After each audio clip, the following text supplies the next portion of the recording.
بسم الله والصلاة والسلام على رسول الله. إن أعجبك الفيديو لا تنسى الإعجاب والاشتراك في القناة. البحث عن الكنز يلقي ب5 أشخاص في السجن. تم إيداع 5 أشخاص رهن الاعتقال الاحتياطي في السجن المحلي لمدينة أزيلة في قضية مصرع شخصين جراء انهيار مغارة توجد بجماعة أغودين الخير التابع لإقليم أزيلة.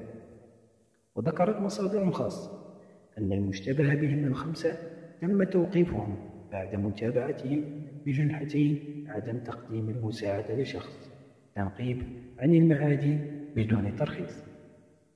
وكانت السلطات المحلية بإقليم أزيلة قد أصدرت بلاغا تشير فيه إلى أنه تم العثور على جثتي شخصين مطمورتين تحت الأتربة إثر انهيار مغارة بجماعة أغودين الخير بقيادة أغودين التابعة لدائرة أزيلة. وكان المعنيان قد لقيا حتفهما داخل المغارة المذكورة ضمن مجموعة مكونة من 7 أشخاص كانت بصدد البحث عن المعادن الثمينة والكنوز.